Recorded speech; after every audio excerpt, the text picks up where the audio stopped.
Meeting will come to order. I'll ask that Balin Nakam lead us in the pledge, and A.B. Rubin will lead us in the invocation. I switched it. Oh. I'm sorry. Okay. Thank you for letting me know. I appreciate it. Dear Lord, we come to you on this evening, and we give you all the praise, all the glory, and all the honor, Father. Father, we thank you for allowing us to be able to join together on this evening. We ask that you stay in the midst of everything that we're trying to do. Let us come out of this place a much better community than the way we came in today. We ask you this through Jesus Christ our Lord. Amen. Amen. I pledge allegiance to the flag of the United States of America and to the republic for which it stands, one nation, under God, indivisible, with liberty and justice for all.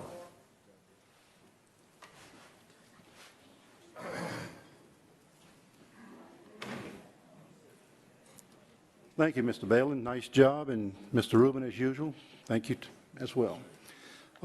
We welcome you to the Lafayette Parish Council meeting. As presiding officer and chair, I would like to announce the following. This is a public hearing. To address the council on any item on this agenda, please fill out the speaker form to submit your information to the clerk prior to the call of the agenda item, or you will not be given the opportunity to speak. Staff assistance is available if needed. Items for submission to the council should be handed to Council Clerk Ms. Veronica Williams, seated to my left. When addressing the council, state your name and title for the official record. The 3-minute rule is in effect. No debating or confrontational statements will be allowed. The front row to my left is for media only. Food and drinks are not allowed in the auditorium. Please silence all phones and electronic devices at this time. Meeting procedures are by resolution and not Robert's Rules of Order. All documents with reference to meetings can be found on the LCG website. And finally, the council encourages your involvement in boards or commissions. If interested, call 291-8800. A couple of chair announcements. Item number 5, recognition of the Acadiana High School football team is being pulled as the team is unable to attend tonight's meeting.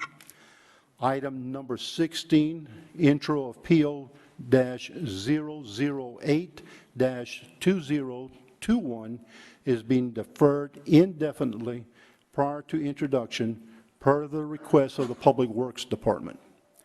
And due to the Mardi Gras holiday, the council meetings for February and March have been scheduled on the 2nd and 4th Tuesdays of each month instead of the 1st and 3rd Tuesdays of each month.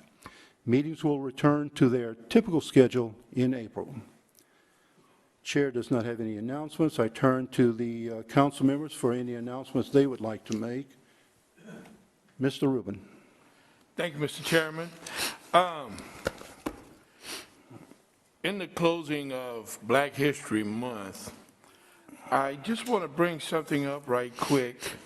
You know, someone came to me the other day and was like, well, man, why do you think we need to have Black History Month? And it's a simple answer to that.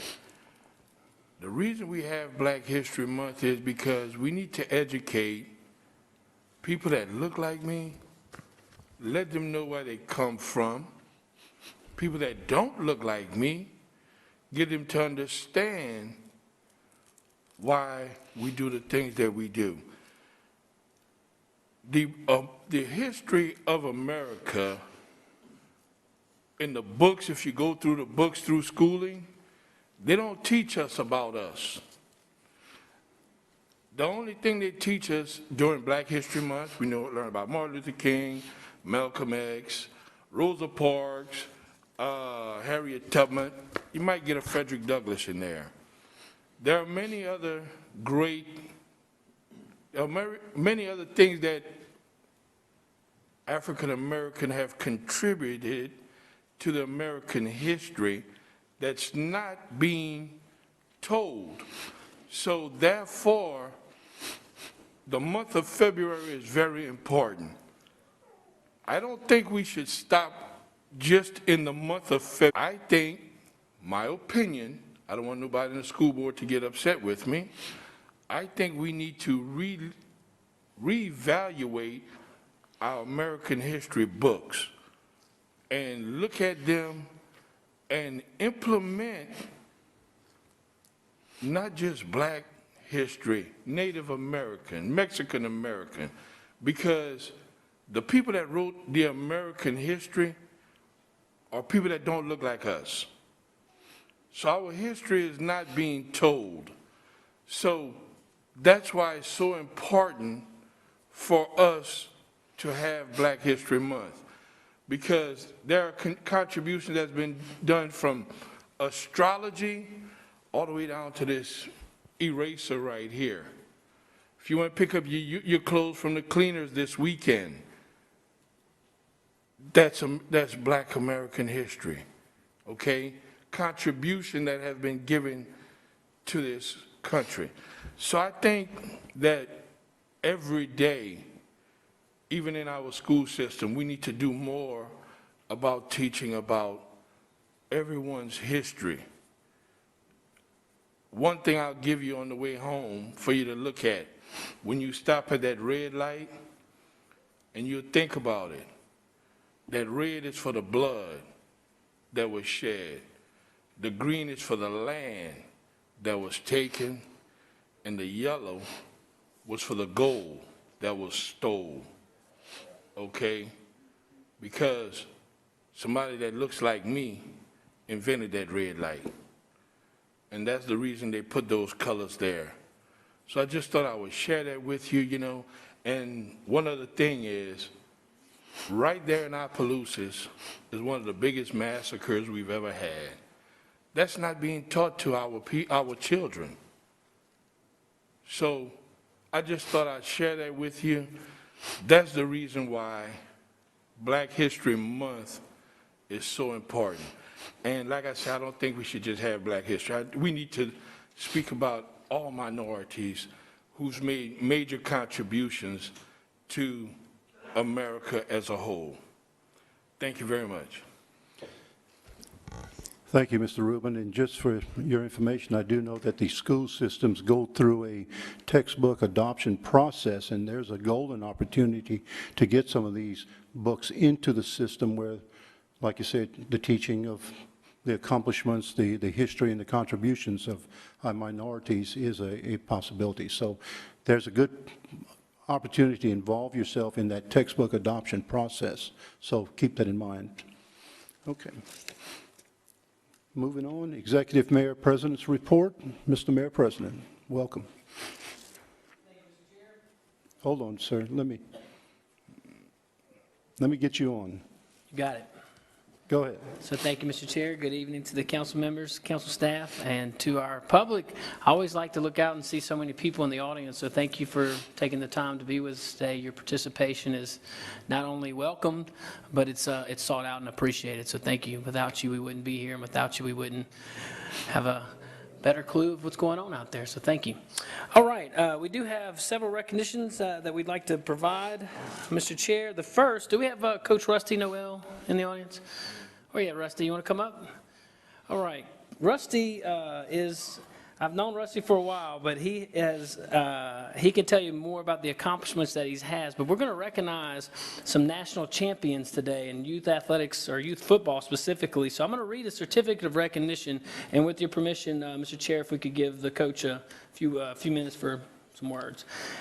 So this is a certificate of recognition presented to Lafayette Swamp Cats in recognition of winning the FCS National Championship in Orlando, Florida, as well as placing the 8U national runner-up, 10U national champions, 12U national champions, and 13U national champions. Your perseverance and teamwork have made your family and community proud. Thank you for representing Lafayette Parish and proving it to be a great place to live and play. This accomplishment is a tribute to your athletes, your coaching staff, their families, and your program, and most importantly, our wonderful community. So thank you, Coach. Well,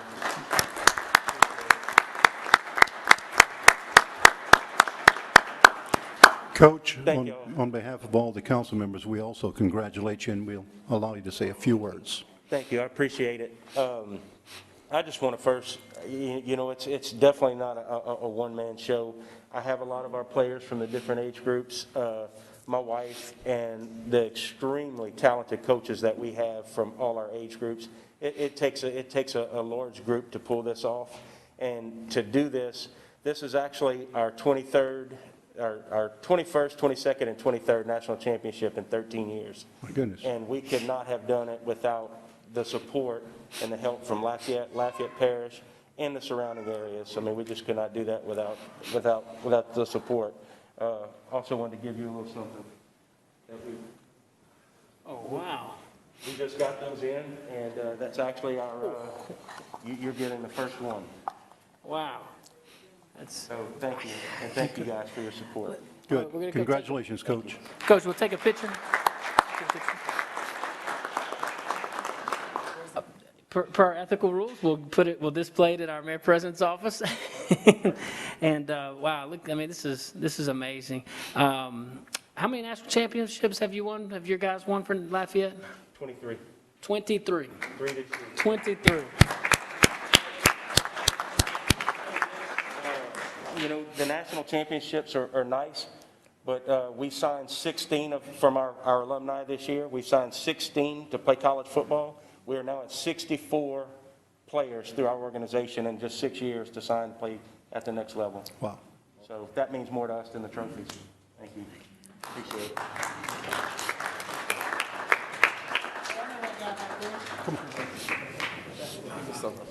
I think my godchild plays with you sometimes, man. Lance Rubin. Absolutely. It's my godchild.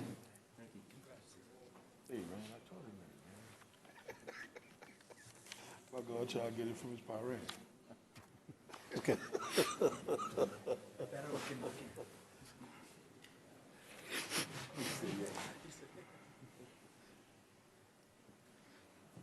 Okay, Mr. Mayor, you still have the floor. Thank you, Mr. Chair. I have many other stories about Rusty Noel, but I won't tell them right now. Just kidding. All right. Also, do we have the coach from the Acadiana Christian Defenders here? All right. Thank you, Coach. And we also have other accomplishments here with this program, and I'd like to read the certificate of recognition presented to the Acadiana Christian Defenders in recognition of winning the 2020 National Division IV Championship. Your hard work, knowledge, and teamwork have made your family and community proud. Thank you for representing Lafayette and proving Lafayette to be a great place to learn, live, and play. This accomplishment represents a significant building block for a great future for your school, and we're extremely proud of you. So, Coach, if you have a few words with the permission of the chair. Thank you. I was not prepared to speak. I truly appreciate you guys and ladies doing this for our team. A lot of people don't know about us. We're a homeschool team that has athletes from every city in Lafayette Parish and from over 20 cities in the Acadiana area. It's pretty cool that Rusty's here with the Swamp Cats because we actually share a practice field for a large portion of the season, so we get to see their hard work. They get to see our hard work. And it's amazing to see what these young guys are doing and how they're representing Lafayette and Acadiana. I do have some of my players here in the back, my offensive coordinator, and we do also have something for you. I did tell the player, since I took his jersey, we're getting new jerseys, so that this is from a cornerback who actually led the country of all homeschool teams in interceptions. Wow. We really challenged him hard, and so you're getting a jersey from a player that really stepped up this season. But, I mean, all the guys on our team, if you look us up, you'll see they had tremendous stats and just represented tremendously well the homeschool community and the Lafayette community. And we appreciate the recognition. And congratulations. we're so proud. And thank you, Coach. I'm going to come take a picture with you. We really appreciate it, and I'm honored to display that in City-Parish Hall on behalf of our community and our parish. Also, when COVID protocols do allow, we are working with all our national champions and state champions. We were blessed to have 4 state champions. We have multiple national champions here tonight, and we'd like to do a parade in the city of Lafayette on their behalf whenever it's safe to do so. So just want to kind of put that That'd out be to great. everyone. Keep us in mind. Oh, no, We'd love to you join. part of it.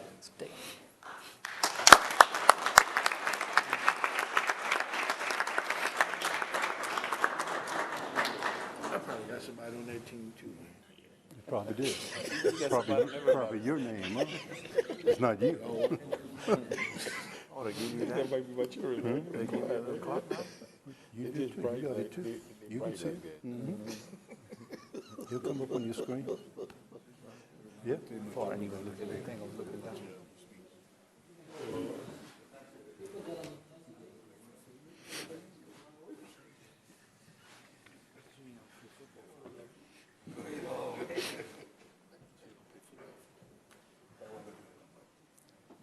I'm going to have to run some laps to fit in that jersey, though. All right, Mr. Chair, one other announcement, and this is new to the city and the parish of Lafayette. I'm not going to go into too much detail with this particular announcement because we're going to make the same announcement at the city council meeting. So I would like to call Mr. Travis Broussard, if you're up. Mr. Broussard will later be sworn in as our first administrative law judge in the city and parish of Lafayette, and we're very proud. And Mr. Broussard, I'll call you Judge Broussard the next time, but for right now, we'll call you Mr. Broussard. Yes, sir. And if you have a few brief words for the council, we'd appreciate that. And I'd ask everyone to join me in a round of applause.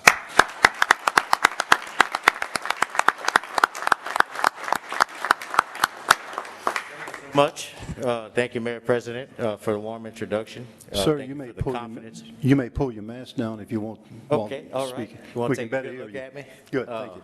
Thank you, Mr. Chair. Pull it back down. Pull it back down.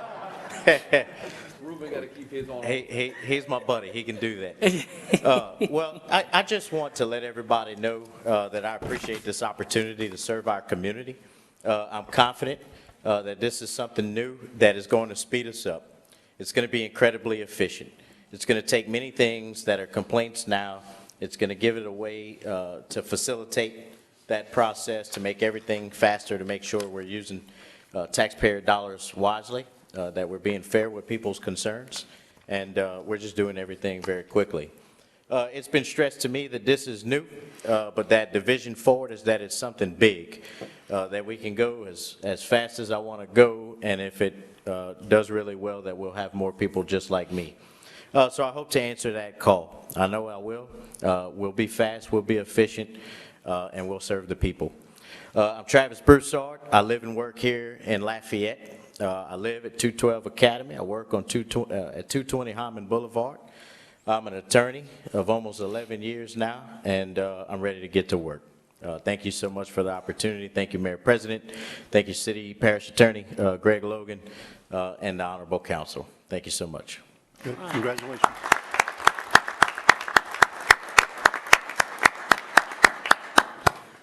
All right, Mr. Chair, that is all I have for the executive report. Thank you Thank for you, your time. sir. This is a resolutions. This is a public hearing, and speaker sheets are available for anyone wishing to address the council. The 3-minute rule does apply. Jeremy, please read. Parish Resolution 5, 2021, a resolution of the Lafayette Parish Council approving the issuance, sale, and delivery of $3 million of water revenue bonds of the Lafayette Parish Waterworks District South, Lafayette Parish, Louisiana, and providing for other matters in connection therewith. Been moved by Mr. Nakhan, seconded by Mr. Carlson. Any council discussion? Ms. Williams, any public comment? No, sir. Call for the vote. District 1? Yes. District 2? Yes. District 3? Yes. District 4? Yes. District 5? Yes. Motion to adopt is approved. Ordinances for final adoption. This is a public hearing, and speaker sheets are available for anyone wishing to address the council. The 3-minute rule does apply. Jeremy, please read.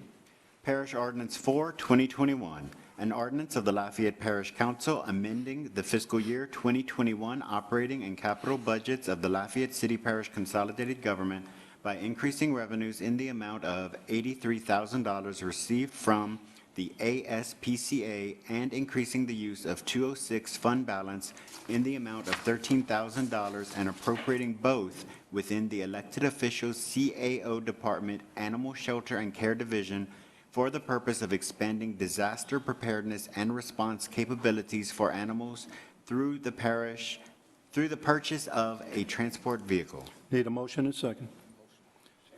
Been moved by Mr. Nakhan, seconded by Mr. Rubin. Any council discussion? Ms. Williams, any public comment? No, sir. Call for the vote. District 2? Yes. District 3? Yes. District 4? Yes. District 5? Yes. District 1? Yes. Motion to adopt is approved. Parish Ordinance 5, 2021, an ordinance of the Lafayette Parish Council amending the fiscal year 2021 operating budget of the Lafayette City Parish Consolidated Government by authorizing the use of prior year fund balance in the amount of $49,000 and appropriating within the Office of the Chief Administrative Officer, Juvenile Detention Division, for additional security at the Juvenile Detention Home. Motion and second. Been moved by Mr. Nakhan, seconded by Mr. Rubin. Any council discussion? Ms. Williams, any public comment? No, sir. Call for the vote. District 3? Yes. District 4? Yes. District 5? Yes. District 1? Yes. District 2? Yes. Motion to adopt is approved.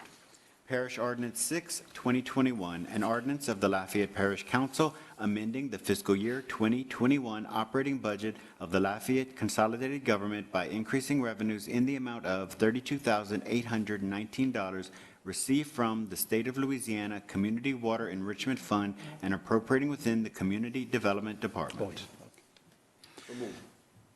Need a motion second. Been moved by Mr. Nakhan. Seconded by Mr. Carlson. Any council discussion? Ms. Williams, any public comment? No, sir. Not hearing it. Let's vote. District 4? Yes. District 5? Yes. District 1? Yes. District 2? Yes. District 3? Yes. Motion to adopt is approved.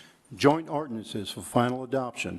This is a public hearing, and speaker sheets are available for anyone wishing to address the council. The 3-minute rule does apply. Read, Jeremy. Joint Ordinance 6, 2021, a joint ordinance of the Lafayette City Council and the Lafayette Parish Council amending Chapter 6 of the Lafayette City Parish Consolidated Government Code of Ordinances relative to the issuance of alcoholic beverage delivery permits within the City of Lafayette and unincorporated Parish of Lafayette. Need a motion? So moved. Been moved by Mr. Tabor, seconded by Mr. Nakhan. Any council discussion? Ms. Williams, any public comment? No, sir. Let's vote. District 5? Yes. District 1? Yes. District 2? Yes. District 3? Yes. District 4? Yes. Motion to adopt is approved. Joint Ordinance 7, 2021, a joint ordinance of the Lafayette City Council and the Lafayette Parish Council authorizing and directing the Lafayette Mayor President to enter into a new exclusive contractual agreement with Acadian Ambulance Service Incorporated and AirMed Services, LLC, for emergency and non-emergency ambulance services within the jurisdiction of Lafayette City Parish Consolidated Government. Need a motion second. Been moved by Mr. Nakhan, seconded by Mr. Rubin. Any council discussion? Ms. Williams, any public comment? Yes, Mr. Chair, we did have 5 citizens who emailed in and did not wish to speak. They all are in opposition to the ordinance. We did have one speaker, Allison Farr, who signed in only if you had questions. Do you want to come up?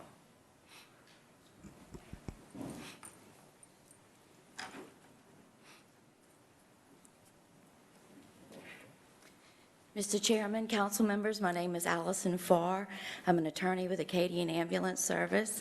Mr. Mayor, I just wanted to come up and thank you for the service that we have had the honor to provide Lafayette Parish. In September, we will be celebrating 50 years as your ambulance service provider.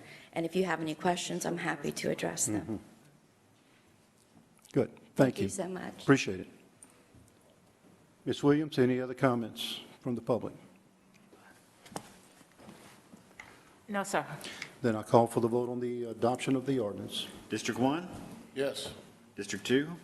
Yes. District 3? Yes. District 4? Yes. District 5? Yes. Motion to adopt is approved. Joint Ordinance 8, 2021, a joint ordinance of the Lafayette City Council and the Lafayette Parish Council amending the fiscal year 2021 operating budget and adjusting the manning tables of the Lafayette City-Parish Consolidated Government by increasing the use of the City General Fund prior year fund balance in the amount of $1,535 to delete one male clerk position and add one Clerk II position in the Communications 311 Division of the Office of the CAO. Need a motion second? Been moved by Mr. Carlson, seconded by Mr. Rubin. Any council discussion? Any public comment? No, sir. Let's vote. District 2? Yes. District 3? Yes. District 4? Yes. District 5? Yes. District 1? Yes. Motion to adopt is approved. Joint Ordinance 9, 2021, a joint ordinance of the Lafayette City Council and the Lafayette Parish Council adopting an update of the official drainage map of Lafayette City Parish Consolidated Government and of Lafayette Parish Drainage District established by Ordinance Number 0289, 2001. Need a motion second? Second. Been moved by Mr. Nakhan, seconded by Mr. Carlson. Any council discussion? Ms. Williams, any public comment? No, sir. Call for the vote. District 3? Yes. District 4? Yes. District 5? Yes. District 1? Yes. District 2? Yes. Motion to adopt is approved. Joint Ordinance 11, 2021, a joint ordinance of the Lafayette City Council and the Lafayette Parish Council recognizing and ratifying the emergency appropriations authorized by Emergency Joint Ordinance 10, 2021, amending the fiscal year 2021 operating budget of the Lafayette City Parish Consolidated Government by increasing revenues in the amount of $7,287,290.90 in emergency rental assistance program funds received from the U.S. Department of the Treasury and appropriating funds within the Community Development Department. Need a motion second? Been moved by Mr. Tabor, seconded by Mr. Nakhan. Any council discussion? Ms. Williams, any public comment? No, sir. Let's vote. District 4? Yes. District 5? Yes. District 1? Yes. District 2? Yes. District 3? Yes. Motion to adopt is approved. Introductory ordinances. I remind everyone that item number 16 is being deferred indefinitely and shall not be included in the global list. I'll now ask for a motion second for intro in global items 15 and 17, 18. Been moved by Mr. Nakhan, seconded by Mr. Tabor. Any council discussion? Any public comment? No, sir, there's no public comment. Comment? Yes, okay, and call for the vote. We need to read the items. So Jeremy could read it. I'm jumping the gun. Parish Ordinance 7, 2021, an ordinance of the Lafayette Parish Council declaring the Stutes Road Bridge Replacement Project a public necessity and authorizing the acquisition of the necessary rights-of-way, immovable property, and other property rights requisite to the construction of said project, either on an amicable basis or through the use of the expropriation process if necessary. Parish Ordinance 9, 2021, an ordinance of the Lafayette Parish Council declaring the Lebesque Road Detention Pond Project a public necessity and authorizing the acquisition of the necessary rights-of-way, immovable property, and other property rights requisite to the construction of said project, either on an amicable basis or through the use of the expropriation process if necessary. Parish Ordinance 10, 2021, an ordinance declaring the Robley Drive Detention Pond Project a public necessity and authorizing the acquisition of the necessary rights-of-way, immovable property, and other property rights requisite to the construction of said project, either on an amicable basis or through the use of the expropriation process if necessary. Okay, thank you, Jeremy. Comments from public concerning the above? No, sir. Council discussion? Call for the vote. District 5? Yes. District 1? Yes. District 2? Yes. District 3? Yes. District 4? Yes. Motion to introduce in globo is approved. I adjourn the meeting.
Prayer.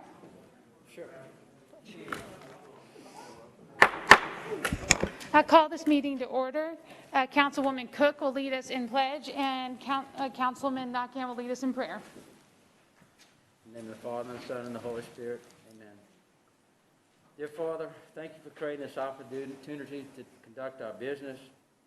Let our hearts be humble, unselfish, and in good faith. May you bless our thoughts and words that are in us.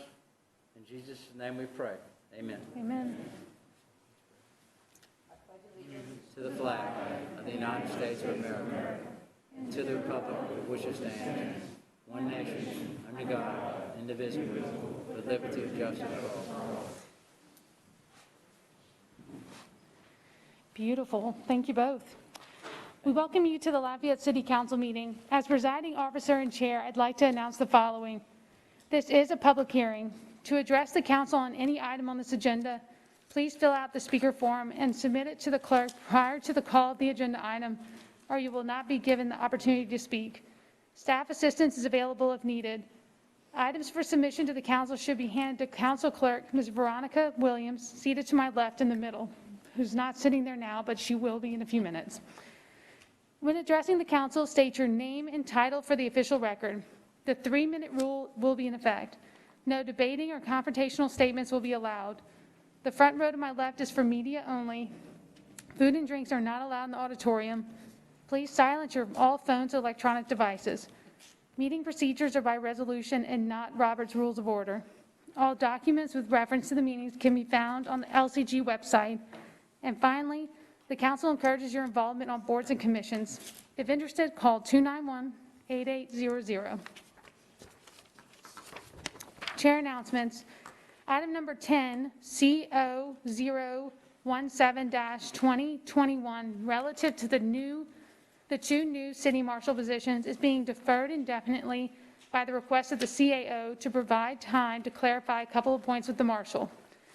Items number 23 and 24, relative to the Protect the City Committee appointments, Mr. Ronald Arsenault has withdrawn himself from consideration. Due to the Mardi Gras holiday, the council meetings for February and March have been scheduled for the 2nd and 4th Tuesdays of each month instead of the 1st and 3rd Tuesdays. Meetings will return to their typical date in April. I do not have any announcements. I see Councilman Nakhan, you have the floor. Thank you, Madam Chair. Just want to make sure that everybody was aware that we do have a hazardous waste day coming up, which I think is a wonderful program. It is March 6th from 8 a.m. to 12 noon at the Cajun Dome. So everybody who has some hazardous waste or things that are hard to dispose of, you're able to bring it by there at that time. There are certain lists of things that will be accepted or not accepted, and you can find it on a Lafayette Consolidated Government website under Public Works. Know before you throw. So please look into this and please do your part. Thank you for that. Next, I want to make sure that everybody's aware that in the beginning of March, from the 1st to the 14th, the Lafayette Police Department will be conducting a traffic safety campaign. They'll be having a special emphasis toward the detection of enforcement violations regarding traffic violations. So please be careful when you're driving. Make sure you adhere to the rules of the road. This is for everybody's safety and also for your pocketbook. Last but not least, we all had a terrific event last week. Everybody was affected in one way or another. And I just wanted to call out kudos to the LUS for their work they did in making sure everybody's powers were restored, for the water service that they provided. Many people had actually no issues, and they were very prompt in everything they did. Also, Public Works in providing safety and barricades and road enforcement and salting where necessary, shutting down the roads where it was important to do. And last but not least, our first responders who were out there blocking the dangerous areas so that traffic wouldn't pass through. It was all about public safety, and I think our local government, that's to say the departments we have that I noted, performed very well. And I think they really deserve a round and say thank you very much for what they did for us to help us all as a community. Thank you so much, everybody. Madam Chair, that's all I have. Thank you, sir. Executive Mayor report. Mayor, the floor is yours. Thank you, Madam Chair. Good evening to the City Council, and again to council staff. Thank you for all your courtesies and what you do for us, and to all the members of the public who took the time to be with us. Again, we just thank you. Without you, we wouldn't be here, and without you, we wouldn't have the guidance we need to serve you, because that is what we do. That's our mission, is to serve you. So, very important night tonight, Madam Chair.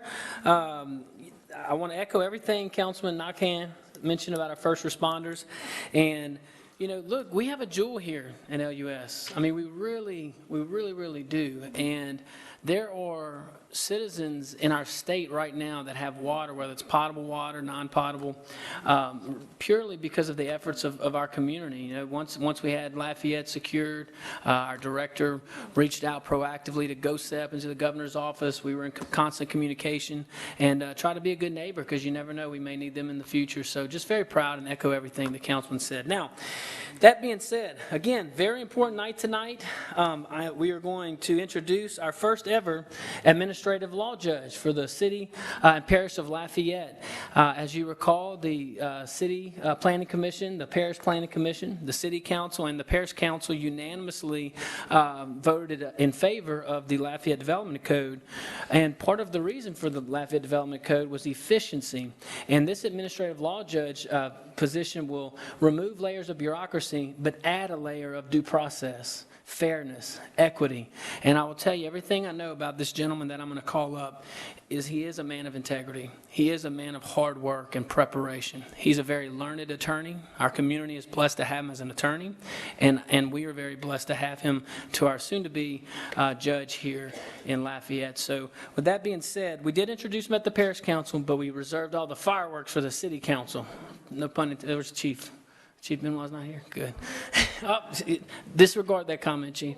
No fires. There we go. So we will officially administer the oath of office, which would be administered by our city parish attorney. And I would ask that his family join us, and I will robe him. And then, with your permission, Madam Chair, if he could give a few brief remarks to the council. Sure, absolutely. Come on up.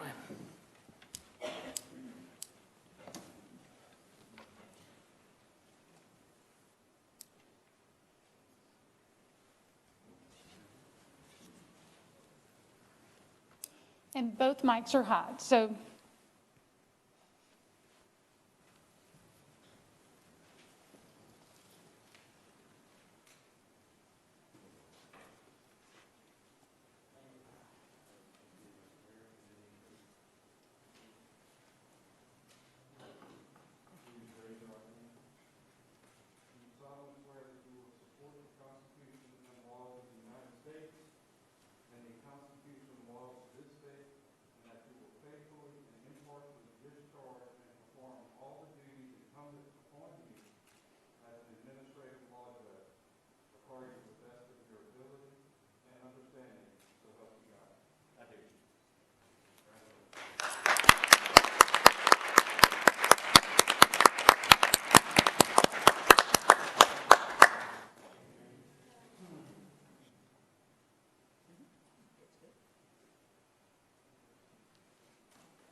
Yep, sure. You want to come up? You want to do one first, and then we'll... Okay. Everybody scoot in.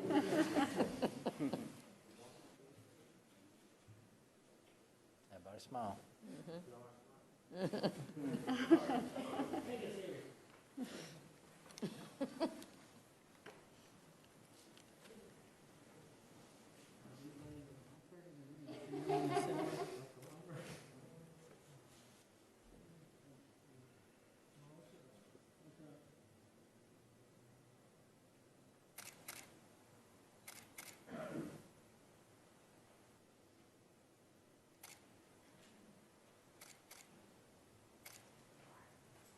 Congratulations.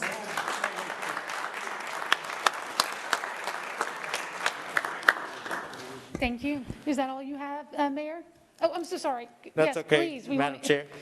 I just want to thank, of course, the Mayor President for having the confidence in my ability to lead this new effort. I can promise everybody that this is going to be, okay, thank you so much. This is going to be incredibly efficient. We're going to move really fast. We're going to take something that's ordinarily done in our civil litigations session. We're going to take it out of there. We're going to put it in an administrative session, and we're going to move really fast. So we're going to be very careful and wise with taxpayer dollars. We're going to make sure we're efficient. And we hope that it grows bigger than who we are today. And so thank you again. Thank you, Council. Thank you, Mayor President. Thank you, City Parish Attorney. I look forward to the opportunity to serve this community and show how much I love where I live and work. Thank you so much. Thank you.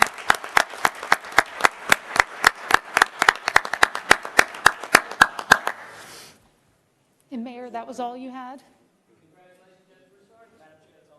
Thank you, sir. Appreciate it. Moving on to presentations. Jeremy, will you please read? Black History Month presentation. Pat Lewis and Glenn Lazard, you have the floor, gentlemen.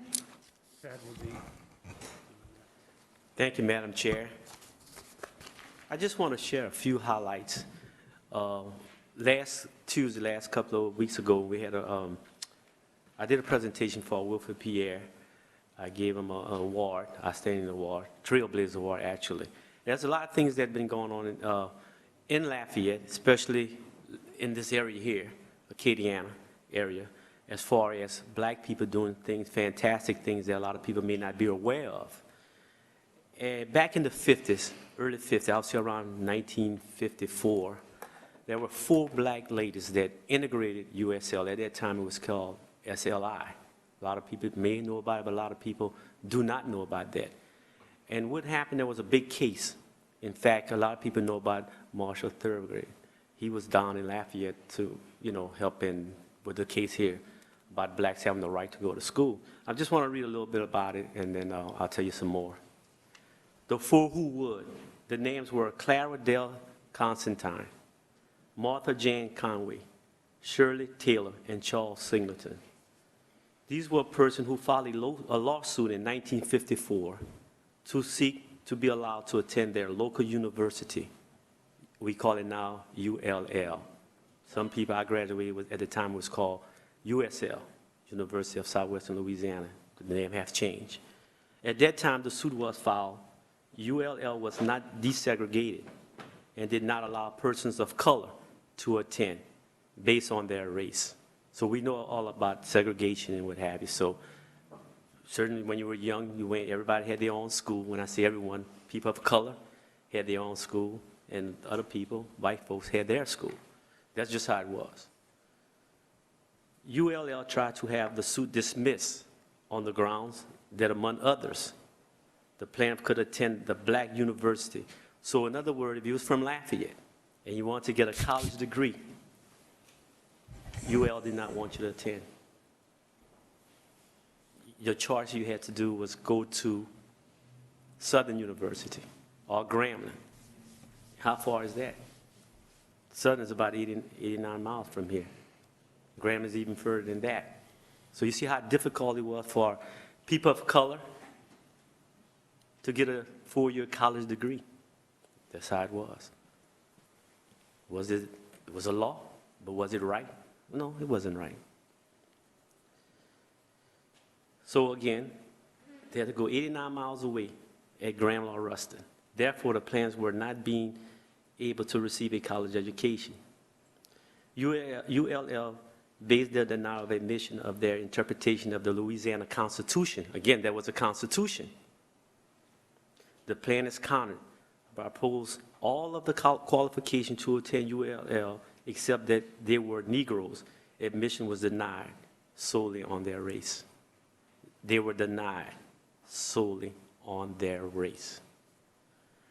The case was settled out of court, with desegregation of ULL and admission of 76 African-American students in the fall of 1954. 4 years later marked the first black graduate, and her name was Christina Smith.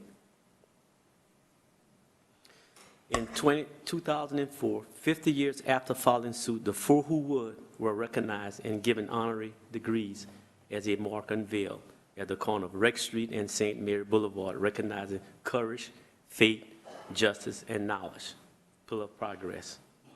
At that event, when they were receiving the honorary degree, Ms. Shirley Taylor said, "I wasn't only thinking about myself at that time, but of other students who could not afford to go to other colleges."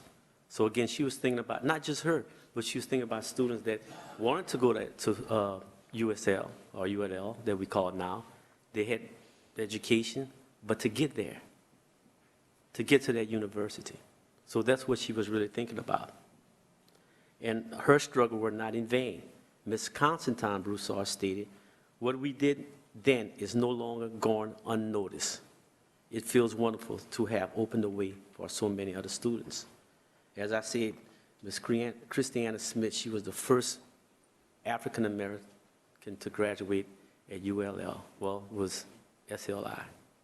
But as she graduated, you know, everyone that graduated from high school or what have you have a big commerce, a big enjoyment time. You're enjoying your graduation. All your students is walking with you. But Ms. Smith, she walked alone. When she graduated, no one walked with her. So can you imagine how she felt? Because she was the only person at a different color, African American. No one walked on the side of her, in front of her, in the back of her. She was all alone. There was a little history about three ladies and another gentleman, and then one of them that was the first black to graduate. But I'd like to also recognize someone here that, if you look to my left, you do not see her. I don't know why. Maybe because I don't know, she don't know I'm going to do this, but I've asked for a lot of things. I have a recognition that falls under the radar. I want to recognize someone that's been under the radar for quite some time. Probably because she wanted it that way. I had to ask her 5 different times for some information. This person was featured in a statewide newsletter for being the first to accomplish this in the entire state. I am doing this today because she deserves to be recognized as a person creating a piece of black history in our community. But what's more important is that she is not the only first black person, but she's not the only, but she's the first, the only one to accomplish this, not only in our community, but the entire state. I'd like to read an article that she was in a statewide newsletter acknowledging her accomplishment. Veronica Williams, she just walked in. Lafayette because first in Louisiana to serve various capacity. We want to extend a huge congratulations to Veronica Williams as she becomes the first person to serve as Clerk of Council for a city council, a separate parish council at the same time under one form of government. Also, she has served as Clerk of the Council for 3 different types of legislative branches. That's correct. 3 different forms, including City Council, Parish Council, Consolidated Council. If there was any learning curve, no one can tell you. A proud member of Williams happened at the first meeting, a parish meeting, a joint council meeting, then a city council meeting, where it was publicized that how surprisingly, the meeting went well. Again, I like to, Veronica's tough.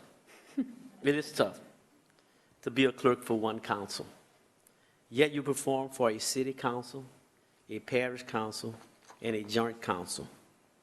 I want to be the first to acknowledge you today on your achievements and accomplishment and say congrats and thank you.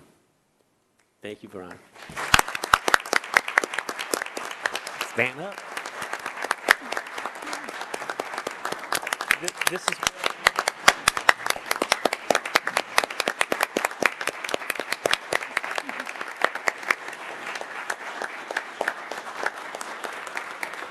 Again, she does a terrific job. She handles if some of you guys were here before, the parish council, she handles the parish council, like I said earlier. she keeps everything in line. When there's something that, the agenda, she's the one that helped prepare the agenda, put the agenda together. She's the one that, the go-to person for the council. She is the go-to person, and she has a wonderful staff. I'm congratulating her, but I'd like to congratulate her staff. She has two of them right now, Jeremy, and then she also has Mr. Joseph Gardner-Wilson. So again, appreciate all the good work she does. Again, she was and the only black council clerk in the state of Louisiana. Thanks again.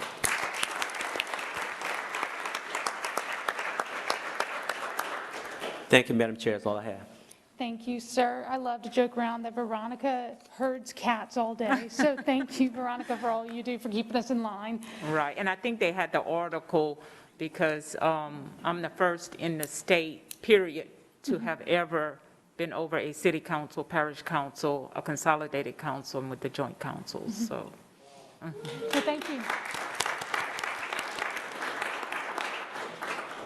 Thank you very much You're for all welcome. you do. Moving on to ordinances for for final adoption. This is a public hearing. Speaker sheets are available for anyone wishing to address the council. The 3-minute rule does apply. Jeremy, will you please read?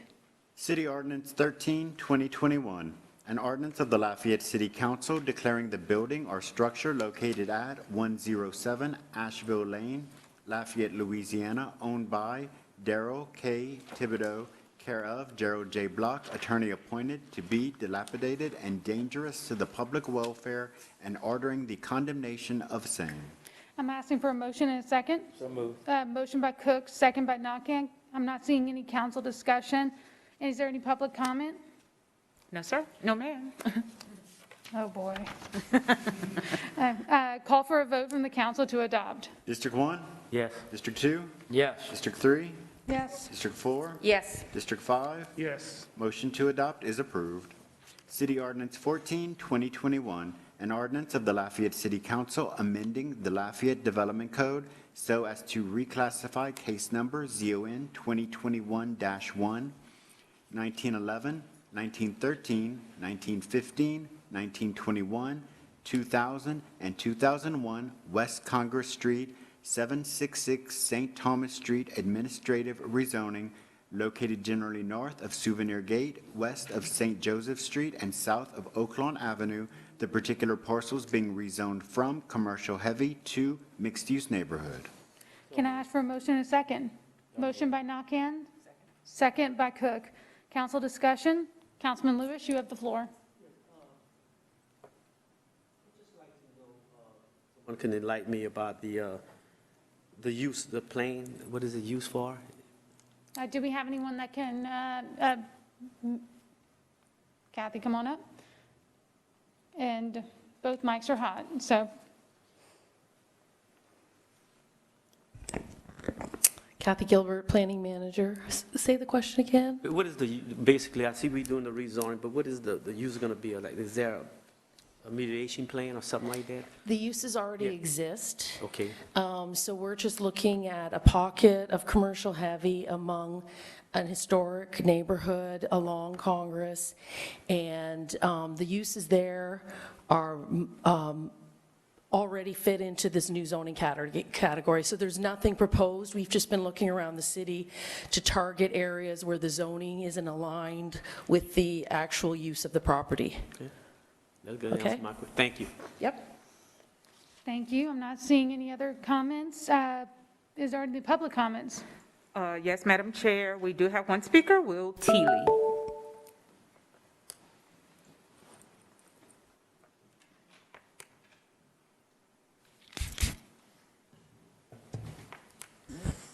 Hello, my name is Will Teely. I live in City District 2. That's Councilman Andy Nakang's district.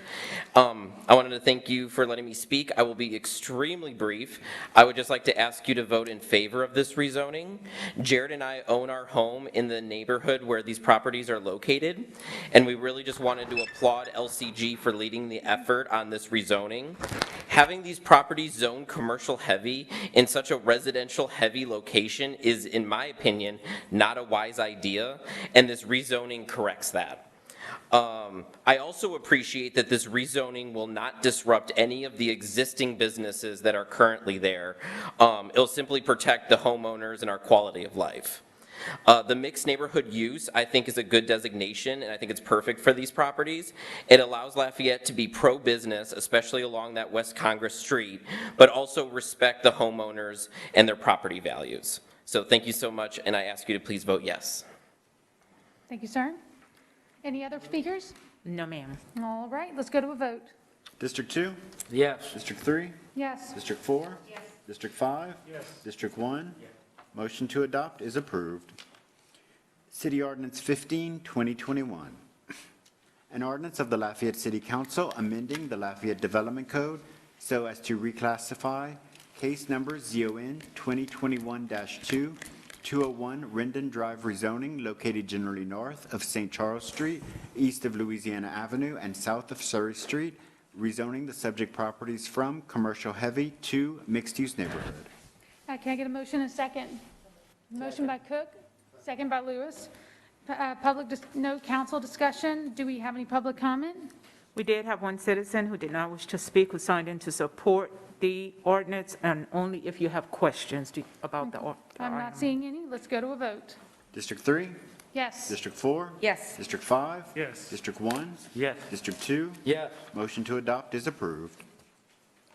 City Ordinance 16, 2021, an ordinance of the Lafayette City Council amending the Lafayette Development Code so as to reclassify the property of case number ZON 2021-3, 600 and 700 block East Pont-de-Mouton Road rezoning, located generally north of East Pont-de-Mouton Road, east of Ridgeview Drive, and south of Summit Drive, the particular parcel being rezoned from residential single-family to mixed-use neighborhood. Can I get a motion and a second?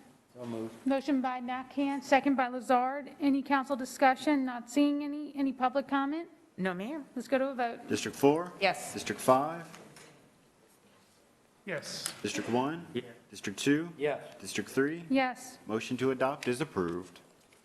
City Ordinance 18, 2021, an ordinance of the Lafayette City Council approving the appointment of Scott C. Friedman and Cinnamon Mueller LLC as special counsel and authorizing the execution of a contract with special counsel. So moved.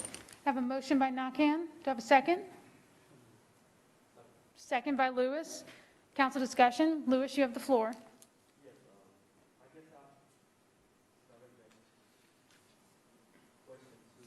I'd just like to know who select this group of attorneys? Who would like to answer that Yeah. question? Mayor, would you like that question? All right, hold on one second. hot. Your mic is live. The legal department. The legal department? Okay. Were there, I'm sure, I'm just asking this, I'm sure I know the answer to that. There were other firms that were interviewed, correct? Yeah, I'd call the city-parish attorney. I don't know if your mic's hot or not. Do you have a mic back there? I want to see. I'm going to assume that works. This, can you, is it working? Yes, but do you, please identify yourself. Hey. Thank you. Gregory Logan, City-Parish Attorney. This was actually recommended to me by one of the LUS Fiber employees. I spoke to the attorney, Mr. Friedman, and he was competent to handle registration with the FCC of, it's actually our video satellites, 13 of them, satellite dishes. The registration had to be updated to be in compliance. There used to be a firm in Washington, D.C. that would handle that. It was time to move from them. And don't quote me on this, but I think our total legal fees were somewhere between $1,300 and $1,600. Very, very reasonable quote to get this done. So it's specialized work.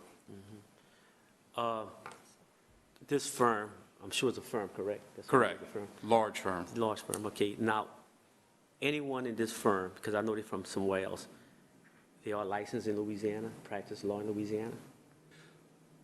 They're not representing us in Louisiana on a Louisiana matter. I am not sure. They are a Chicago-based firm with offices in St. Louis. I think the attorney working for us, representing us in front of the Federal Communications Commission in Washington, D.C., is approved with the Federal Communications Commission. So far, I do not know that they have done anything touching practicing law in the state of Louisiana. So there's, again, any attorney firm in Louisiana that possibly could have done that, but I guess. I don't know that there's any firm in Louisiana that specializes in this type of work. I can research that further and get back to you. This is typically very specialized firms. Okay, thank you, that's it.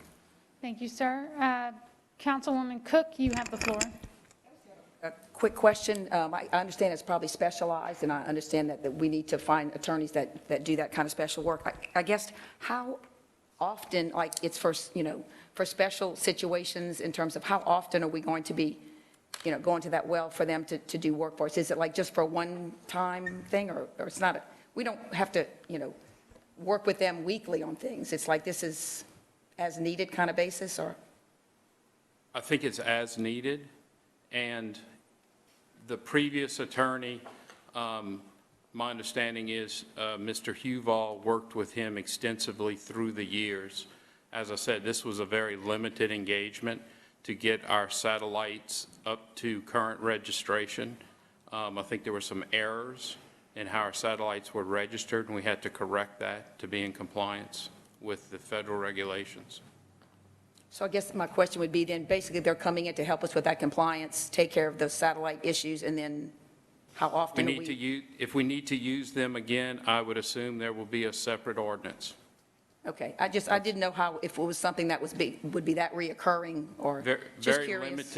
Very limited engagement. Okay. And I don't know how often issues come up with the FCC. Since my tenure of 1 year, this is the first issue that I've been involved with. No, and I respect that we need to have an attorney that's very capable of handling that stuff, so I'm not questioning that. I was just curious on how often we would be needing these services. I guess it's kind of I think it guess. could change. This Yeah. is the first one in my year here. So Okay. it could change, and it could be every week, and then Hope not. we'll do a new engagement. Okay, well, we'll keep our fingers crossed. All right, thank you. Thank you. Not seeing any comments. Any public comments, Veronica? No, ma'am. All right, let's go to vote. District 5? Yes. District 1? District 2? Yes. District 3? Yes. District 4? Yes. Motion to adopt is approved.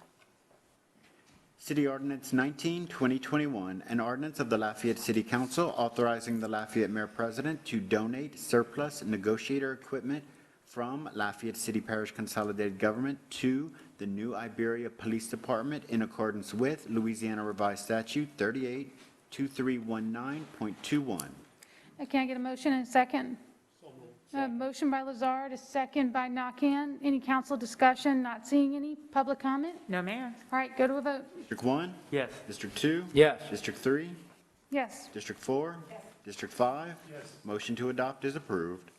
City Ordinance 20, 2021, an ordinance of the Lafayette City Council amending the fiscal year 2021 capital budget of the Lafayette City-Parish Consolidated Government in the amount of $2,850,000 by increasing anticipated funds from fiscal year 2018 Federal Transit Administration, Federal Highway Administration Surface Transportation Program revenues and transferred into the fiscal year 2021 Section 5307 Urbanized Area Formula Grant Funds within the current budget, along with the required match of $712,500 for use within the Public Works Department Transit Division for the purpose of replacing a portion of the transit bus fleet.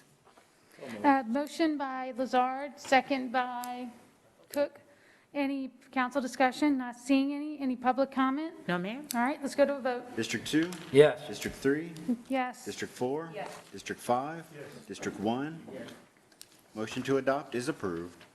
City Ordinance 21, 2021, an ordinance of the Lafayette City Council authorizing and directing the Lafayette Mayor President to execute an electric franchise agreement with the City of Scott. Can I get a motion and a second? I have a motion by Lewis, second by Cook. Council discussion. I'm seeing council members buzzing in.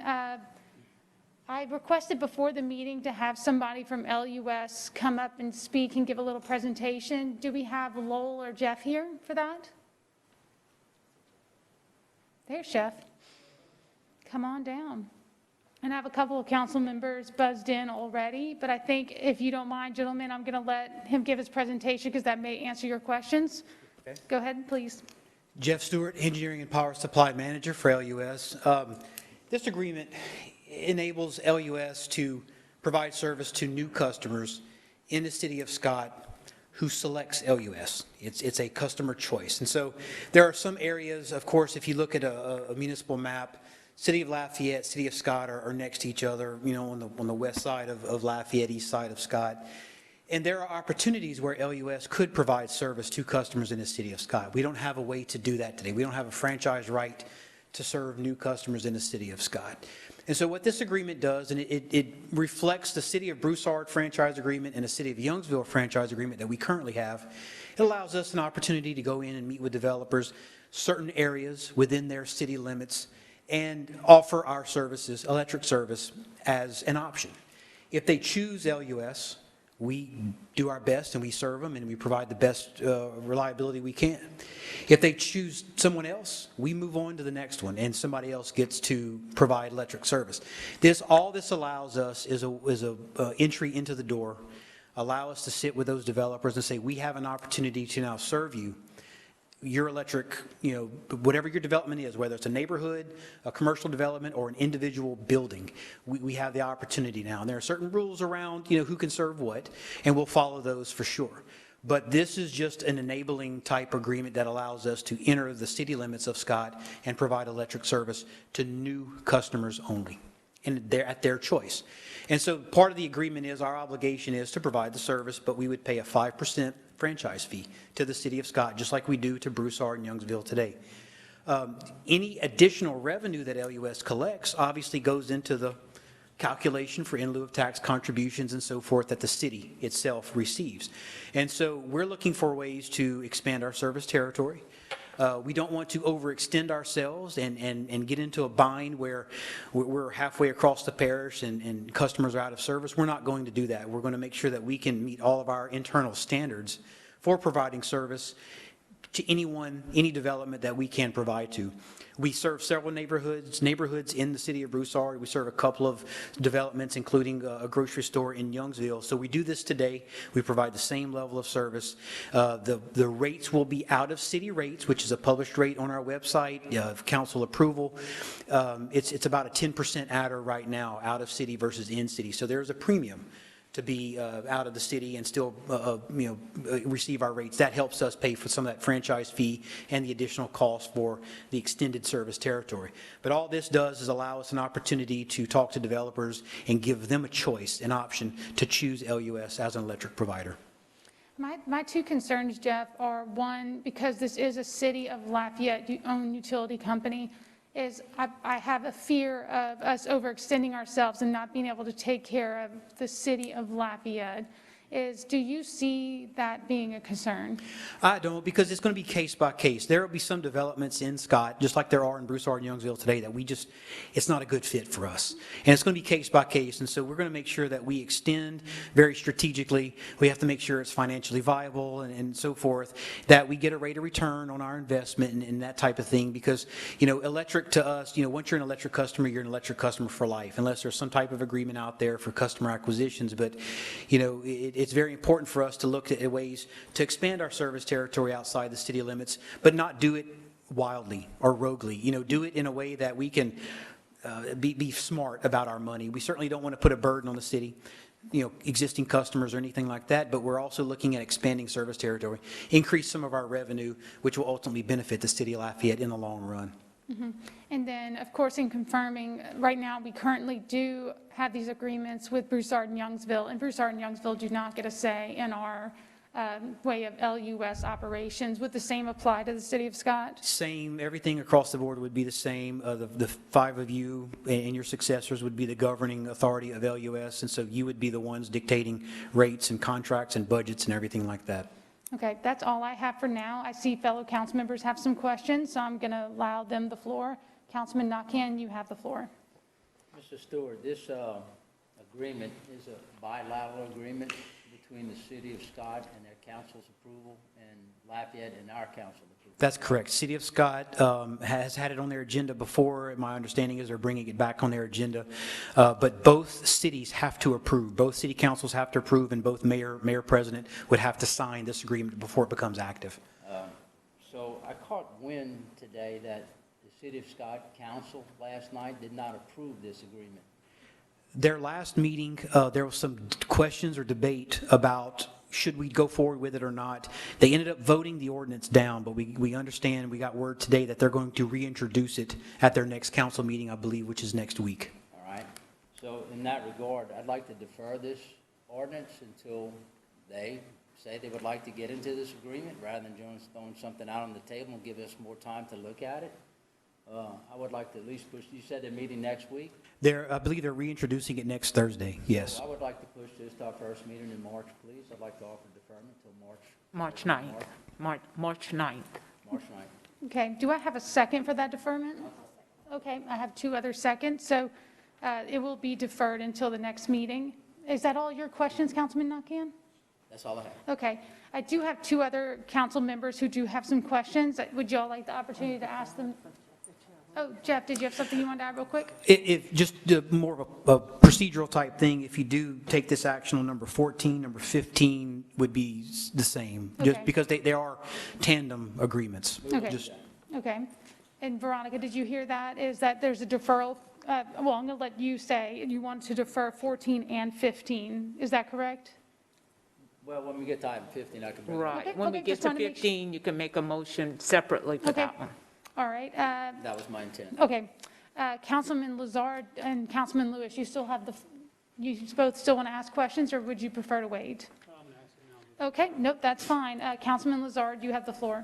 Jeff, you answered most of my questions in your presentation except one, and that is who pays for the initial infrastructure and installation costs if we were to proceed with providing the service? So if just like in the city or anywhere we serve today, if LUS is extending a electric facility, electric line, we pay for it.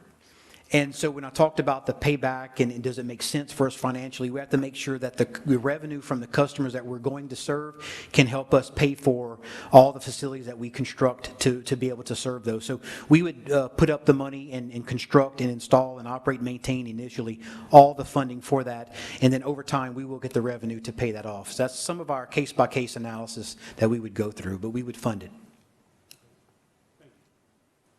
Thank you. Councilman Lewis, you have the floor. People that, I'm okay. We have constituents or residents and citizens of Lafayette. Perhaps I'm not going to say perhaps, they did get annexed a few years ago. And I don't see are we trying to give them LUS electricity? Our goal is to serve every in-city Lafayette electric customer LUS service. So I said earlier, once you establish yourself as an electric provider, Right. to a customer, there has to be a mechanism for there to be an acquisition. So if an electric provider is providing service to someone, they become annexed later, they're now in the city of Lafayette, we need a mechanism to be able to acquire those. We've had discussions with Entergy and Slimco on those acquisitions. We haven't come to an agreement on those, but we are active in that pursuit. So I would love to, everybody in the city limits, I would want them on our system tomorrow if I had my way. Okay, but again, my question is, and what I'm saying is that we have people that been annexed 3 years ago. And I understand you say that mechanism, but all of a sudden we have a mechanism for our Scott people that do not live in Lafayette. But now there's a mechanism in place, but no mechanism for the ones that been annexed 3-4 years ago. Right. I feel you. I wish we had a way to do it. And remember, the franchise agreement would only be for new customers. They don't exist today. There would be new developments and things. But if you have some ideas on how to acquire those customers, I'm all on board. What I'm saying, what I mentioned is that you're saying new customers. Now, we have people that have been in Lafayette for years. Yeah. And they got annexed and they're still waiting. And Right. now we're going to turn around and give some people that lives in Scott that's not even in the city of Lafayette, and we have a mechanism in place to hurry and get them, if we wait till March 9th and put them into the city of Scott, I mean, the people in Scott have utilities from LUS, but people have been waiting 3 and 4 years from Lafayette. Right. I mean, it's like they're being punished. I hate to use the word punish, but it's like they're on the back burner because they're old customers. Yeah, and the way I look at it is if you're in the city, I mean, you should be served by LUS. Right. Well, I mean, we are both on the same page, just that the mechanism is not working. We need a way to do it. You can't just Right. take over a customer. You have to have a way to acquire. Okay, that answers my question. All right, thank you. Mayor President, you have the floor. Sorry. Go ahead. You're on. Okay, thank you. Look, I definitely respect the will of the council. If you'd like to defer, I respect your decision. I would encourage you, though, over the next couple of weeks, give me a call if you have any questions. I'm with Councilman Lewis, though, if they're in the city, let's get them in. But Jeff's hands are tied, and Lowell's hands are tied due to the previous franchise agreements and current laws that govern those particular transactions. I assure you, I think Jeff would do everything he could to get those customers.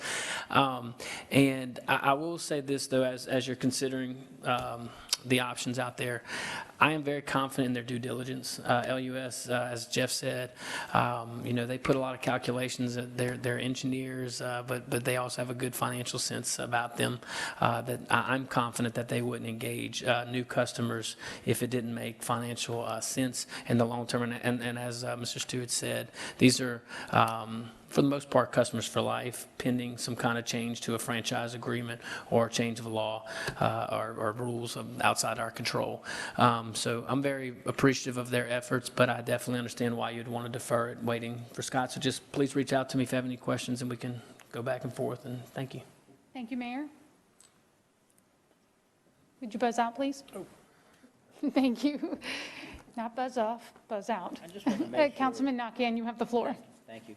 I just want to make sure something was clear, that these franchise agreements basically are dealing with new subdivisions that have no service. This is new electrical service, period.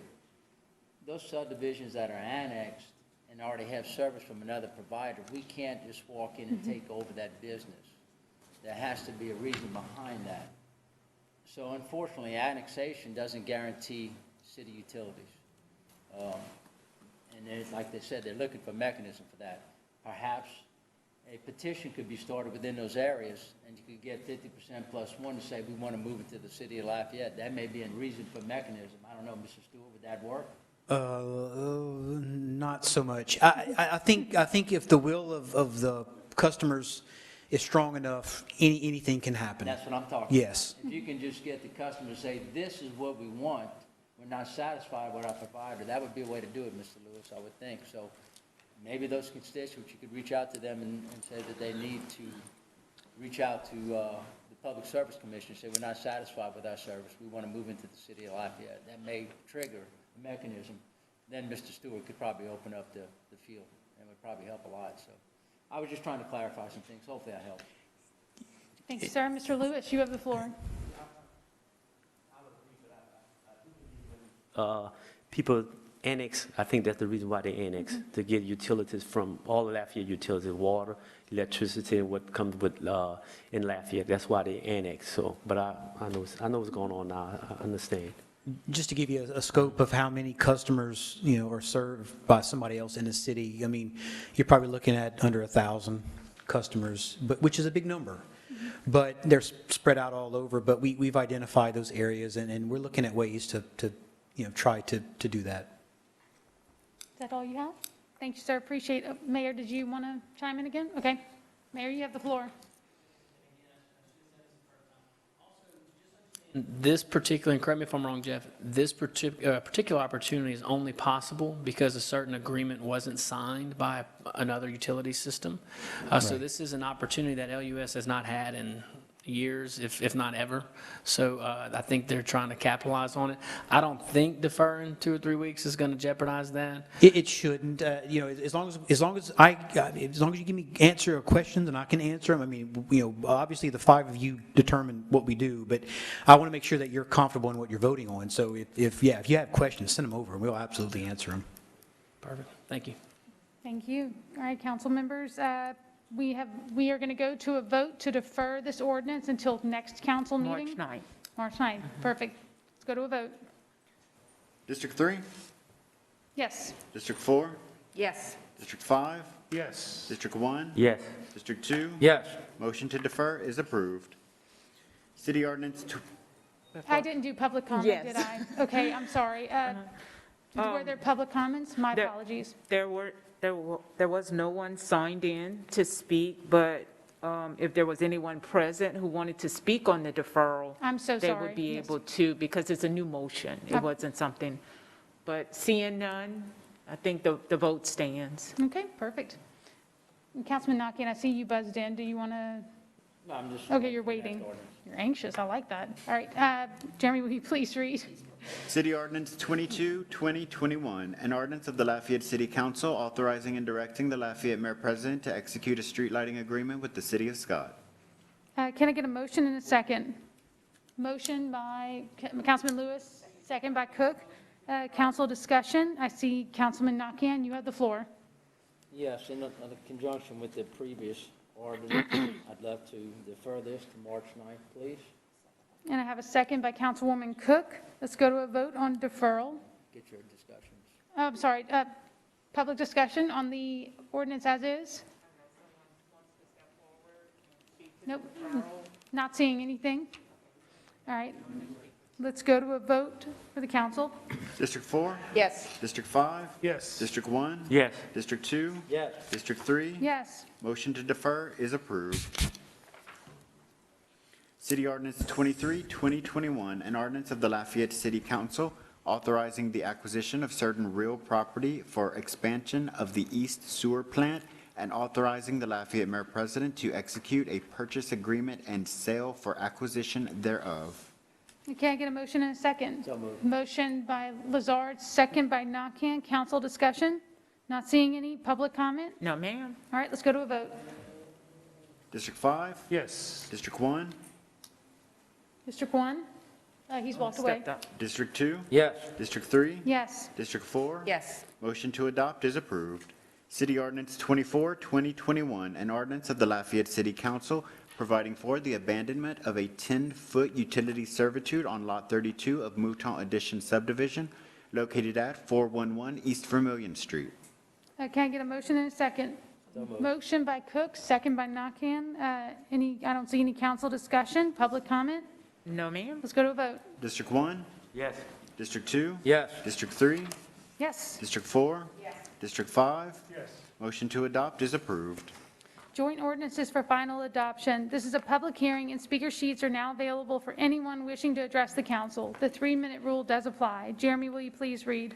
Joint Ordinance 6, 2021, a joint ordinance of the Lafayette City Council and the Lafayette Parish Council, amending Chapter 6 of the Lafayette City-Parish Consolidated Government Code of Ordinances relative to the issuance of alcoholic beverage delivery permits within the City of Lafayette and unincorporated Parish of Lafayette. Can I get a motion and a second?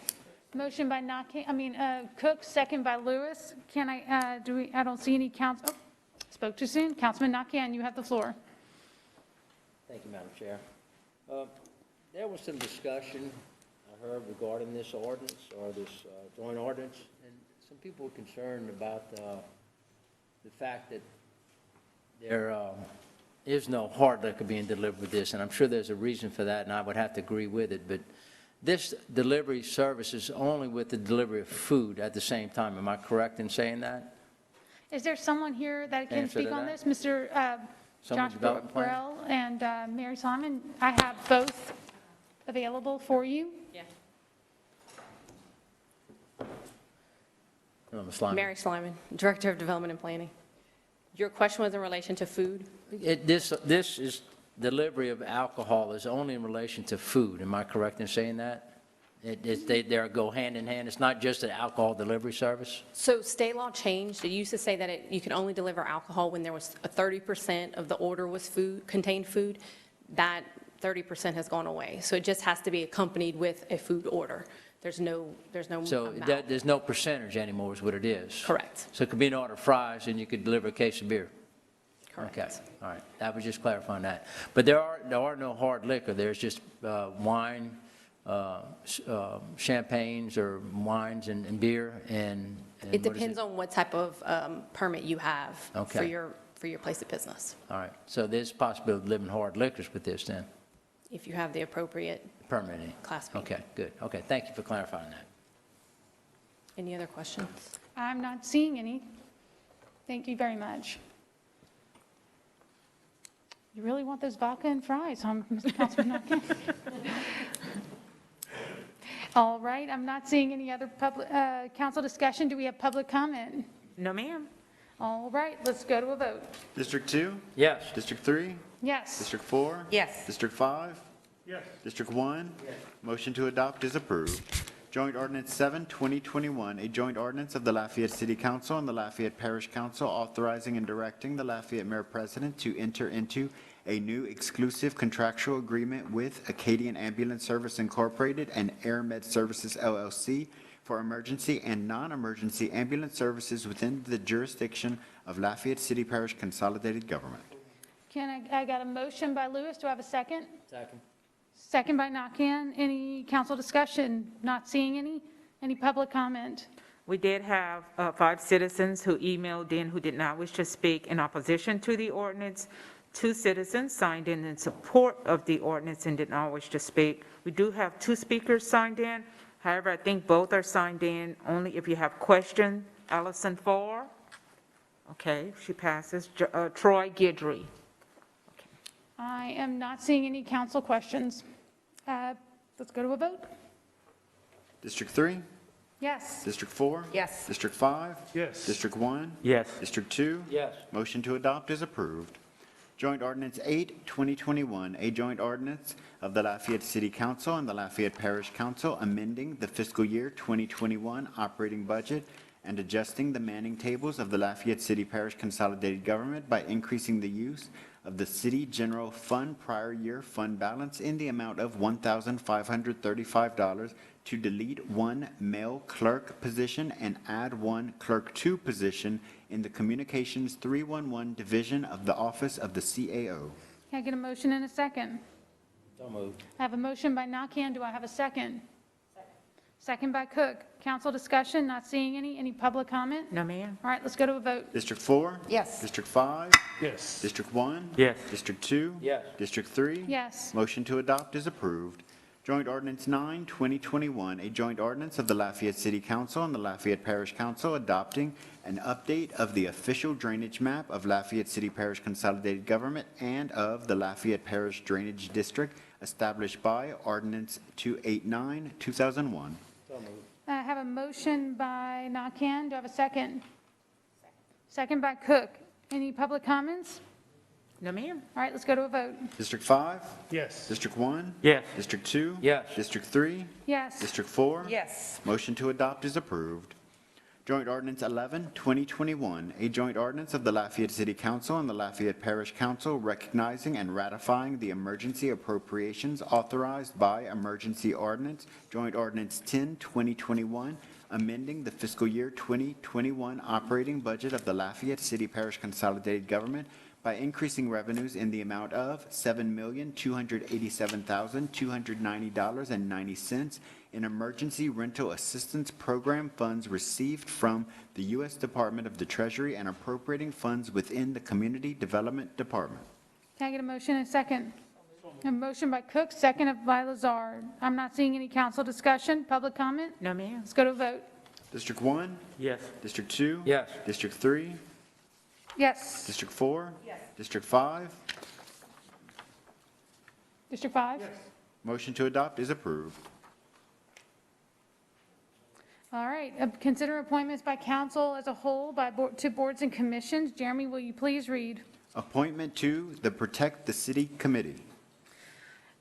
Ronald R. Arsenault II has removed his name for consideration. The resumes received for consideration are from Robert Benoit, Stuart R. Bro, James Colvin, Katie Dupre, Keith Falk, Stephen Hebert, Daniel Landry III, Stephen M. Lazarus, William Lancaster, Amanda A. Martin, Glenn Shelley Matron, John Mayer, Ferenzo Perez Vart, James Proctor, Sarah Gauthier Roy, Lori Toops, Jackson G. Voss, and James Colin Wayne.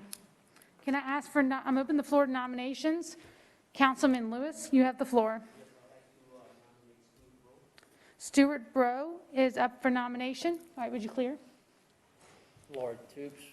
I have Lori Toops. All right, clear your floor. Councilman Lazard. Amanda Martin. And then we have Amanda Martin. All right, so council members, we are going to vote on Stuart Bro, Lori Toops, or Amanda Martin. District 2? Toops. District 3? Bro. District 4? Bro. District 5? Martin. District 1? Stuart R. Bro is appointed.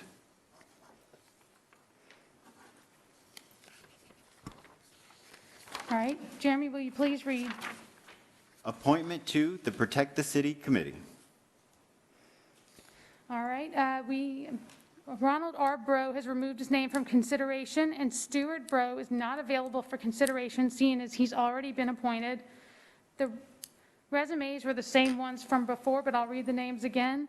Robert Benoit, James Colvin, Katie Dupre, Keith Falk, Stephen Hebert, Daniel Landry, Stephen Lazarus, William Lancaster, Amanda Martin, Glenn Shelley Mutrin, John Mayer, Lorenzo Perez Vart, John Proctor, Sarah Goche Roy, Lori Toops, Jackson Voss, and James Colin Wayne, sorry. Do I have nominations?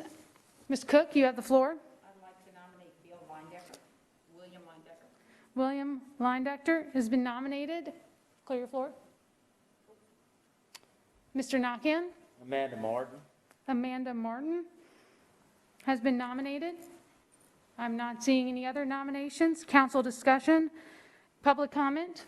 No, ma'am. All right, let's go to a vote for either William Leindecker and Amanda Martin. District 3? Leindecker. District 4? Leindecker. District 5? Martin. District 1? District 2? Martin. William Leindecker is appointed.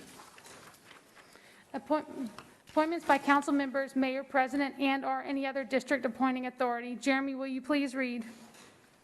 Joseph Catalun is appointed by District 1 Councilmember Pat Lewis to the Protect the City Committee effective February 23, 2021. Mark Pope is appointed by District 2 Councilmember Andy Nakhan to the Protect the City Committee effective February 23, 2021. Roddy Bergeron is appointed by District 3 Councilmember Liz Hebert to the Protect the City Committee effective February 23, 2021. Jan Swift is appointed by District 4 Councilmember Nanette Cook to the Protect the City Committee effective February 23, 2021. Tina Shelvin Bingham is appointed by District 5 Councilmember Glenn Lazard to the Protect the City Committee effective February 23, 2021. All right, Councilman Lewis, did you have a question? Okay. Councilman Lewis, you have the floor. Okay, everyone that has been appointed to, for the committee, Protect the City Committee, the clerk will be in contact with you guys in the next couple of weeks to let you guys, let you know where the meeting will be, the time and the date. So give us a couple of weeks, and that way we'll let you know. It'll be somewhere at the beginning of March. So I just want you guys to be aware of it. You will be notified when, where, and the time. And thank you for participating in Protect the City. Thank you, Councilman Lazar. Moving on to introductory ordinances. Can I get a motion and second to introduce in globo? Councilwoman Cook with the motion. Second by Councilman Nakhan. Jeremy, will you please read? City Ordinance 28, 2021, an ordinance of the Lafayette City Council declaring the City of Lafayette's intention to acquire full ownership of that adjudicated property located at 100 and 102 Denver Circle within the City of Lafayette. City Ordinance 29, 2021, an ordinance of the Lafayette City Council declaring the Digby Road Detention Project a public necessity and authorizing the acquisition of necessary rights-of-way, immovable property, and other property rights requisite to the construction of said project either on an amicable basis or through the use of the expropriation process if necessary. City Ordinance 30, 2021, an ordinance of the Lafayette City Council declaring the Lake Farm Road Detention Project a public necessity and authorizing the acquisition of the necessary rights-of-way, immovable property, and other property rights requisite to the construction of said project, either on an amicable basis or through the use of the expropriation process if necessary. City Ordinance 31, 2021, an ordinance of the Lafayette City Council providing for the abandonment of a 5-foot access and drainage servitude on Lot 130A of Old Town at Mill Creek, Phase 3A subdivision located at 108 Homestead Lane. All right, do I have council discussion on any of these items? I'm not seeing any. Any public comments? We did have a citizen email in support of items 31 and 32, and that's it. All right, perfect. Let's go to a vote to introduce in globo 30 through 33. District 4? Yes. District 5? Yes. District 1? District 2? Yes. District 3? Yes. Motion to introduce in globo is approved. Comments from the public. Veronica, do we have any public comments? We do have 4 speakers signed in, the first of which is Ms. Janice Green, and she will be followed by Mr. Mark Pope. All right, while they are coming on up, both mics are hot, so I ask each of you to line up one after another. This is the time to speak on topics relative to the city of Lafayette that are not included on agenda items. No debating or confrontational statements will be allowed. For efficiency, allow everyone the opportunity to speak. Questions will be submitted in writing to the clerk of the council. The 3-minute rule will be in effect. Good evening. My name is Janice Green, a proud Black and African woman who lives in America. We are here tonight in honor of Black History Month, which only proves my point. We are all not considered one race. If we were all one race, there would be no need to celebrate Black history, separating up the races. If we were all one race, we would be one human race, all afforded the same freedom, justice, and equality with all the liberties. My personal take would be, let's retro back 400 years. I can only surmise after Black History Month is over and any issues of race are brought forth to this body, it'll quickly get back to we are all one big happy race. That's a safety net that whites use to avoid any real discussion for the misuse of the Black community tax dollars, taxations without representation, under the Cajun Creole label. I'm not a Cajun, and I'm certainly nobody's nigger or nigger. Cajun and nigger are synonymous words invented by whites with the intent to demean Black and whites. So according to the first article of the Constitution, I would be well in my rights in saying we are all one race, a bunch of raging Cajun niggers here in Southwest Louisiana. That sounds harsh, and I'm sure none of you would like to be taxed under that label. Neither do I.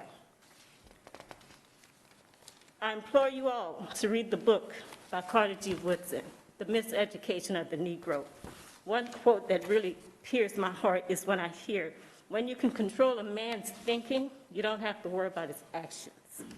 I'm very clear on my thoughts and my actions because I hold the master's key and I've unlocked my own psychological damage of what 400 years has done to oppress Black people here in America. I'm aware of the conflicts that's ahead, and I want this body to understand enough is enough. A little white lie is just a lie that's been covered and protected under the fabric of America. So it takes a real sense of humanity and courage to address this issue and find a resolve satisfying to all. I would like to quote Dr. King, "The time is always right to do what is right." So if any of you have any humanity, let's stop playing games and take it real and do what needs to be done. Thank you, ma'am. Next speaker is Mark Pope, and he's provided a written statement that I'll give to you guys. And then he will be followed by Jonathan Prejean. Okay. Thank you, Ms. Williams. Hello, council members, mayor, president, and staff. I'll knock this down a little bit. So I'm addressing the city marshal issue. I know it's been deferred. I looked into it. I did my research. It was done.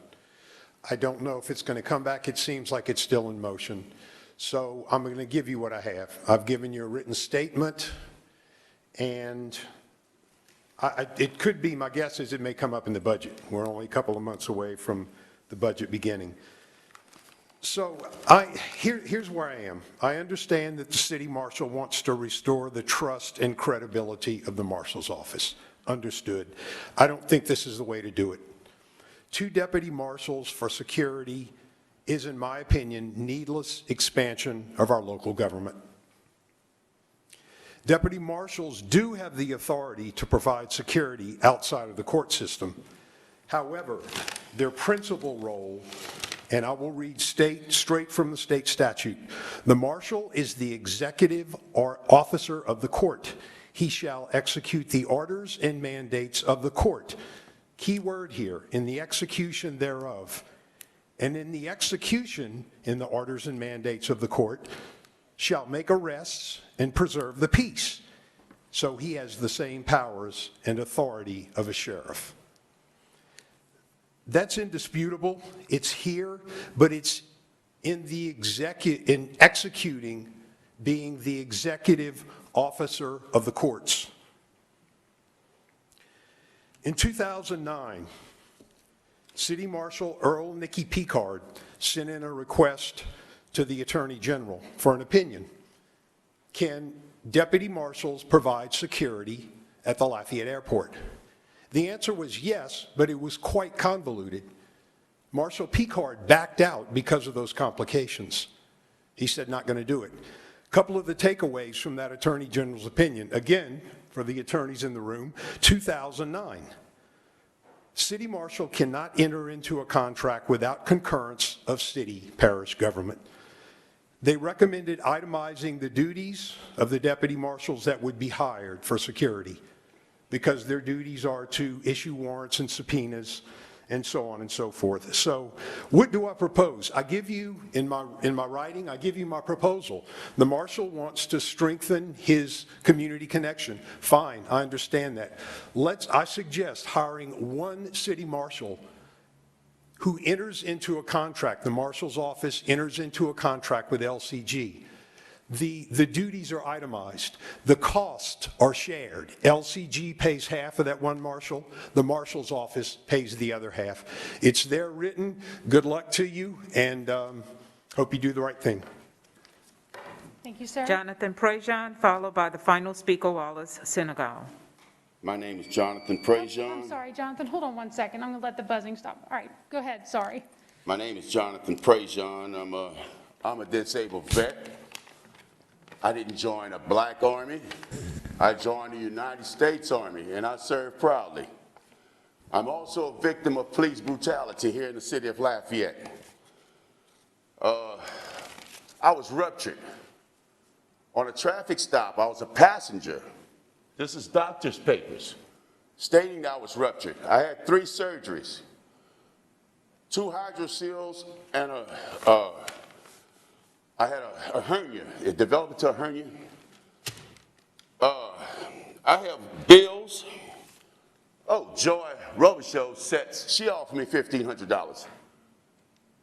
The bill from the VA, from Tulane, is over $100,000. I'm here to get closure, and this is not the country I serve. This is not the man I voted for. This is not what's supposed to be happening. The car was stopped for dark tint. A ticket wasn't even given. I did not commit a crime. This happened in my yard. I need closure, and $1,500 won't close this. I will not go away. I'm like a pain in the rear, and I won't go away. And I'm asking the city of Lafayette to give me some closure, okay? If you need me, you need me, you need me, I'm here. I am that citizen. I'm not no fake. I'm not prejudiced. Jimmy Reshaw is a good friend of mine. He's a white police officer. Ed Washington is a good friend of mine. He's a black police officer. I have nothing against police officers. What I have against policemen is bad policemen. This man committed a crime of sexual assault. May 2nd, 2017, I've been suffering. I suffer from major depression and anxiety from the VA. I don't have to go through this. I shouldn't have to go through this. I'm a citizen, I'm a taxpayer. And I need somebody to stand up with me. I shouldn't be in this alone. I don't know what's wrong with y'all, how y'all was raised. I was raised by a woman. And she raised me right. She didn't raise me to treat you bad. I joined the Army with good intentions. Okay? What this policeman done, black police officer, whenever a black man encounters with a black police officer, it is not good. It is not good. Some white police officers are not good. Those people need to be fired, not put in another position. He shouldn't have a job. He should have been at McDonald's. He's not to be protecting my sons and my children, my grandchildren. I'm 59 years of age. I got both. Josh, you need to really get into it. This is not, and you know this is wrong. $1,500? I wish you would tell Tulane they shouldn't have charged $110,000. That was only 2 surgeries. The hernia and 1 hydrocele. Thank you, sir. Your time is up. Make Yes, sure. I had 4 seconds left. No, you I don't. had 4 Sir, seconds left. Sir, you're done. The timer Yes, went ma'am. off. I'm sorry. I'm sorry, and I do appreciate Make sure y'all. Veronica Williams has all of your contact information, and that way we can make sure to contact you tomorrow. Final speaker, Wallace Senegal.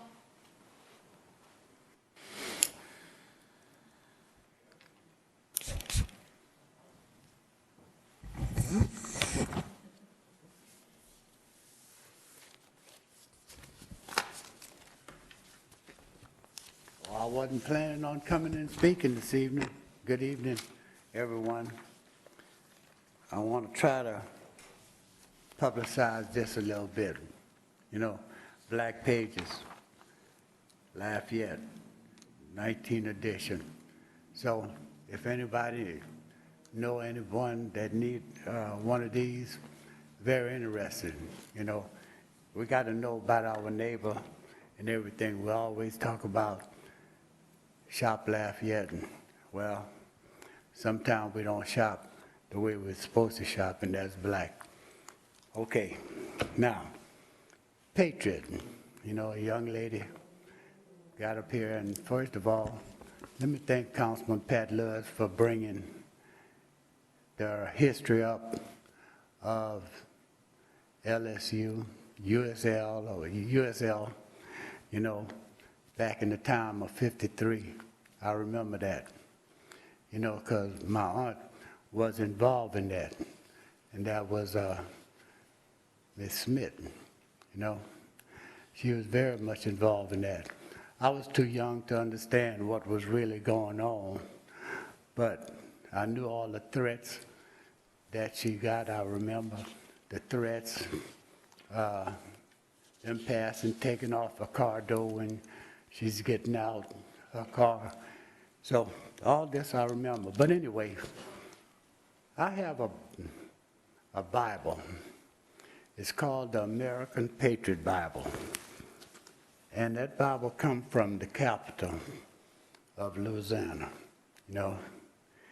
And in that Bible, I happen to read, I am writing these things to teach my people how to act in all circumstances. I want the simple mind to be wise and the wise mind to be wiser into the nugget of truth. And all we asking for is less keep American history, true American history, not the lies of his story, but the way American history really should be. And on that note, I thank you guys for giving me this opportunity. And my name is Wallace Senegal, and I approve this message. Thank you, sir. Appreciate it. Thank you, Wallace. Is that all of our comments? Yes, ma'am. All right. And with that, I adjourn the regular city council meeting. Thank you all. Have a good night. Thank you.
you